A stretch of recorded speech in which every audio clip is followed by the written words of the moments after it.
종로는 공실거리라 임대문이만 덕지덕지.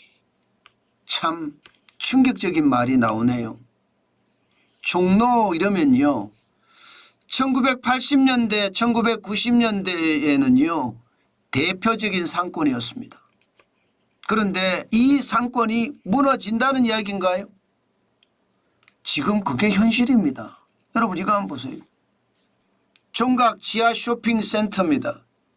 보시는 것처럼 임대문이만 거덕거덕합니다. 심지어 말입니다. 상가 입찰 중이라고 써 있는 데도 있습니다. 다시 말해서 경매로 넘어갔다는 뜻이잖아요. 경매로. 예, 그만큼 말입니다. 상황이 좋지 않아요. 지금 실질적으로 지하 상가에 사람이 나가서 상가 입찰을 붙을 수도 있는 거고요. 경매로 넘어가서 붙을 수도 있습니다. 또한 말입니다. 경매문이라는 게 죄송합니다. 임대문이라는 게 진짜 덕지덕지 할 정도로 지금 장난이 아니라고 합니다. 종로는요 옛날의 어떤 그 모습이 아예 없어졌다고 해요.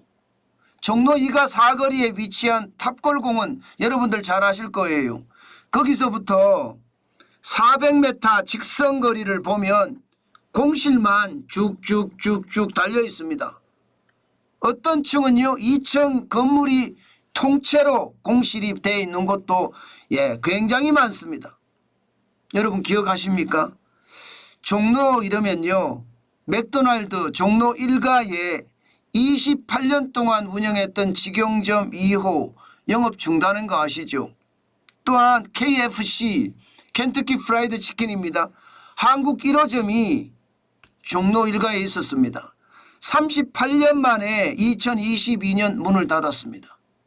지금 그만큼 말입니다. 종로 상권은 그 어느 상권보다 어렵다 이렇게 이야기합니다. 그나마 관광객이 오는 상권은 좋습니다. 명동 상권도 괜찮다. 홍대 상권도 나아진다. 강화문 상권도 나아진다 하는데 종로는요 기본적으로 내국인들이 많이 가는 장소들이었어요. 그런데 내국인들이 가는 장소는 지금 청년들의 지갑이 텅텅 비어 있잖아요. 지갑에 돈이 없으니까 나가지를 못해요. 나가지를 못하니 전통적인 오프라인 상가는 지금 최악의 상태를 맞을 수밖에 없는 것 어쩌면 당연합니다. 실제로 통계에서도 나옵니다. 여러분 종로 2가 사거리 1층 상가 임대료입니다. 전용이 99제곱미터예요. 99제곱미터면 30평 정도 되죠. 보증금은 2억인데 원래 임대료를 1,400만 원에 내놨던 것을요 지금 1,000만 원으로 400만 원이나 줄였어요. 엄청나게 줄였죠. 지금 거의 말입니다. 400만 원이라는 것은 거의 30% 가까이 줄였다는 거잖아요. 임대료를. 문제는 30%까지 줄였는데 안 나가요. 이러면 나가줘야 되잖아요. 안 나가요. 코로나 때 쭉 빠진 상가 공실률이 아직도 채워지지도 않았고요. 임대료 조정에 들어갔는데 상가는 아직까지 보러 오는 사람이 없다고 합니다. 그러면 여러분 어떻게 될까요? 지금 종로는 그 어느 때보다 최악의 상황으로 간다 이렇게 이야기하고 있잖아요. 그만큼 말입니다. 상황이 굉장히 나쁘다는 이야기입니다. 지금 살아가기가 굉장히 힘들다는 거예요. 오죽했으면 여러분 종로는 공실거리가 됐다 이런 표현이 나왔겠습니까? 이런 표현이 나왔다는 것은 종로 자체가 굉장히 어렵다는 이야기입니다. 여러분도 알다시피 종로는 대한민국 최고의 상권이에요. 그런데 최고의 상권이 지금 공실거리가 됐다는 것은 그만큼 최악의 시나리오가 써지고 있다는 이야기입니다. 실제로 또 하나의 지표를 보면요. 지금 종로는요. 지금 상황이 점점 어려워지고 있습니다. 보시는 것처럼 2023년 1분기하고 2024년 2분기를 서울 도심의 집합상가를 중심으로 공실률을 비교해 봤습니다. 공실률이 늘었어요. 경제가 안 좋아진다는 거예요. 2023년 1분기에는 10.11%였는데 2024년 2분기에는 11.19%입니다. 1.08%가 늘었습니다. 세상에나 공실률이 오히려 늘었습니다. 경제가 좋아진다고 하는데 이게 여러분 실질적으로 보면 서울의 도심 안에 있는 집합사가의 공실률은요 점점 나빠지고 있는 것도 사실이에요. 좋아지는 게 아니에요. 동대문은 12.16%로 떨어졌고요.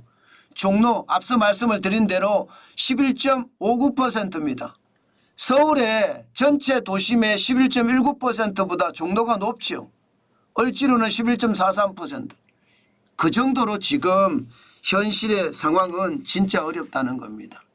오죽했으면 여러분 임대료를 내렸는데도 상가가 나가지 않는다? 이것은요.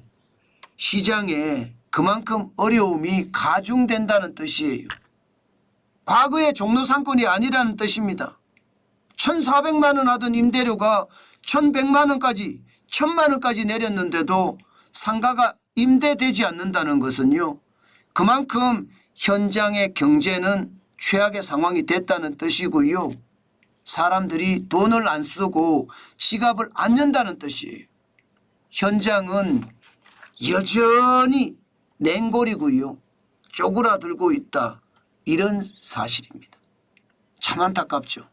그러나 이게 현실입니다. 자치구 불러보더라도 동대문구나 종로구나 을지로구는 지금 상황이 계속 안 좋다는 것도 현실입니다.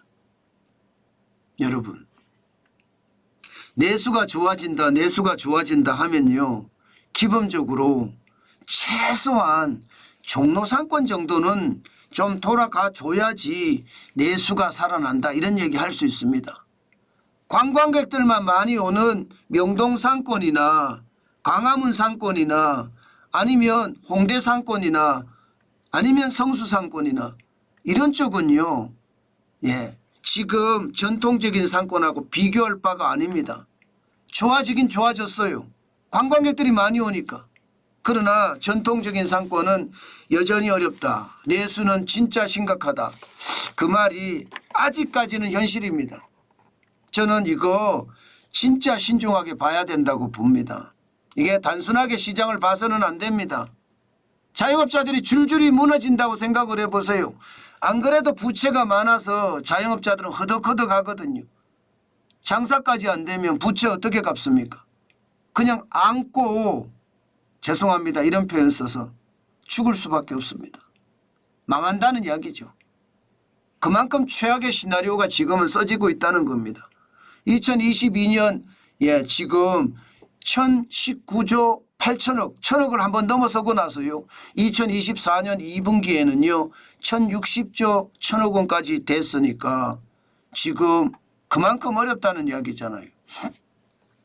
부채가 줄어들 때 현장 경기는 좋아진다 이렇게 이야기할 수 있어요. 그런데 부채가 계속 늘어난다는 것은 여전히 현장 경기가 어렵다 이렇게 얘기해도 틀린 말은 아닙니다. 우리 경제가 진짜 바닥이 박살났다 하는 이야기가 현실이라는 게 종로 상권을 보면 확실히 알 수 있을 것 같습니다. 그만큼 상황이 참 절박하다 이렇게 생각합니다.